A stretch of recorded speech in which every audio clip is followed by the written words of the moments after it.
Cover करेंगे balance of payment को। देखो, ये तो हम सब जानते हैं कि हमारा देश बाहर के देशों से बहुत सारी चीज़ें इंपोर्ट करता है। इसी तरह बहुत सारी चीज़ें हम बाहर के देशों को एक्सपोर्ट भी करते हैं। तो जब हम चीज़ों को इंपोर्ट करते हैं तो हमें उसके लिए पेमेंट करना होता है, और ये पेमेंट फॉरेन करेंसी में किया जाता है। और इसी तरह जब हम चीज़ों को एक्सपोर्ट करते हैं तो उसके अगेंस्ट हमें पेमेंट मिलती है, और ये पेमेंट भी फॉरेन करेंसी में ही मिलती है। इसका मतलब ये हुआ कि जब हम बाहर के देशों से कोई भी लेन देन करते हैं तो ये लेन देन फॉरेन करेंसी में होता है, और इसीलिए ज़रूरत होती है कि हमारे पास फॉरेन करेंसी रिजर्व में हो। इसीलिए हर एक देश का सेंट्रल बैंक अपने पास कुछ फॉरेन करेंसी रिजर्व में रखता है। इस रिजर्व को कहा जाता है फॉरेक्स रिजर्व। और बेस्ड ऑन द फैक्ट कि हमारे देश से फॉरेन करेंसी ज़्यादा बाहर की तरफ जा रही है या ज़्यादा फॉरेन करेंसी हमारे देश में आ रही है, ये फॉरेक्स रिजर्व इंक्रीज़ और डिक्रीज़ होते रहता है। बट यहाँ पर हमें ये बात पता होनी चाहिए कि फॉरेन करेंसी का ये लेन देन सिर्फ चीज़ों के इंपोर्ट और एक्सपोर्ट तक ही सीमित नहीं है। कई तरह की सर्विसेज जब हम बाहर के देशों को देते हैं या बाहर के देशों से लेते हैं तो उसमें भी जो ट्रांजैक्शंस होते हैं वो फॉरेन करेंसी में ही होते हैं। एग्जाम्पल के लिए यहाँ पर आप कंसल्टेंसी या फिर आईटी सर्विसेज के एग्जाम्पल ले सकते हैं। इसके अलावा टूरिज्म में भी फॉरेन करेंसी एक्सचेंज होती है, और जब बाहर के देशों में रहने वाले इंडियंस हमारे देश में पैसा भेजते हैं, या फिर फॉरेन इन्वेस्टर्स जब हमारे देश में एफडीआई या फिर एफपीआई के थ्रू पैसा इन्वेस्ट करते हैं, तो यहाँ पर भी ये ट्रांजैक्शन फॉरेन करेंसी में ही होते हैं। और एक्सटर्नल बोरोइंग्स, जहाँ पर हम लोग वर्ल्ड बैंक, आईएमएफ या फिर किसी दूसरे देश से पैसा बोरो करते हैं, तो ये ट्रांजैक्शंस भी फॉरेन करेंसी में होते हैं। तो ये तो सिर्फ कुछ ही एग्जांपल्स हैं। ऐसे बहुत सारे इकोनॉमिक और फाइनेंशियल ट्रांजैक्शंस होते हैं जो हम दूसरे कंट्रीज़ के साथ फॉरेन करेंसी में करते हैं। तो एक साल में होने वाले ऐसे सभी इकोनॉमिक और फाइनेंशियल ट्रांजैक्शन की एक स्टेटमेंट बनाई जाए, तो इसी स्टेटमेंट को कहा जाता है बैलेंस ऑफ पेमेंट, यानी बीओपी। और ये जो स्टेटमेंट है, इसे हर देश का सेंट्रल बैंक प्रिपेयर करता है, यानी हमारे देश में ये स्टेटमेंट प्रिपेयर करती है आरबीआई। और इस स्टेटमेंट का जो फॉर्मेट है वो हर देश के लिए सेम है, और ये फॉर्मेट प्रोवाइड करती है आईएमएफ। तो चलिए अब बैलेंस ऑफ पेमेंट के फॉर्मेट की बात करते हैं।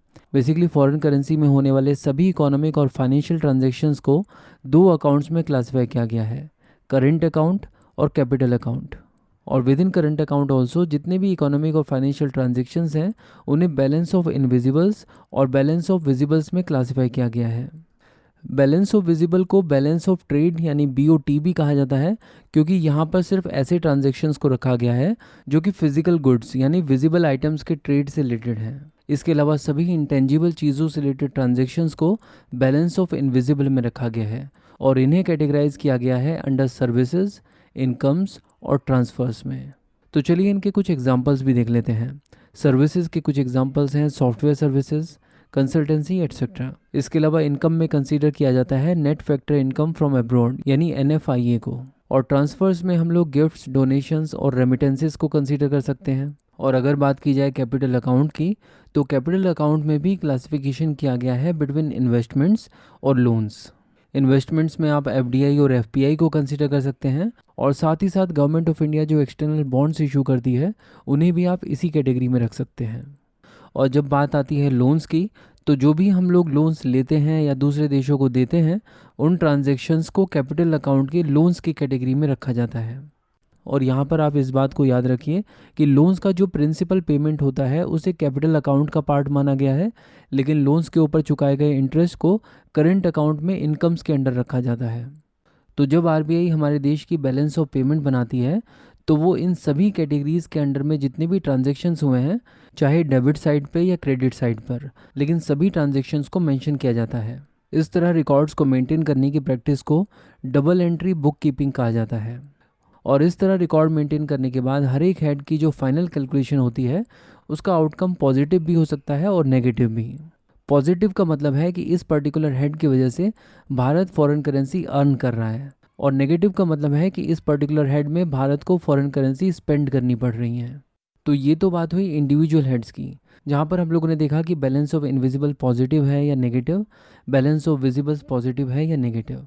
इसके बाद इन दोनों हेड्स को एक साथ देखा जाता है और तब पता चलता है कि balance of current account positive में है या फिर नेगेटिव। और इसी तरह कैपिटल अकाउंट को भी कैलकुलेट किया जाता है और देखा जाता है कि कैपिटल अकाउंट पॉजिटिव में है या फिर नेगेटिव में है।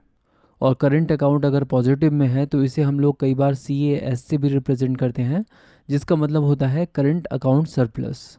इसी तरह अगर हमारा करंट अकाउंट नेगेटिव में है तो उसे CAD से भी रिप्रेजेंट किया जाता है, जिसका मतलब है करंट अकाउंट डेफिसिट। और जैसे ही हमारे पास बैलेंस ऑफ करंट अकाउंट और बैलेंस ऑफ कैपिटल अकाउंट की वैल्यूज़ आ जाती हैं तो उन दोनों वैल्यूज़ की मदद से हमें मिल जाती है BOP, यानी बैलेंस ऑफ पेमेंट। और ऑब्वियस सी बात है कि इस पूरी कैलकुलेशन के बाद जो बैलेंस ऑफ पेमेंट की वैल्यू निकल कर आती है वो पॉजिटिव भी हो सकती है और नेगेटिव भी।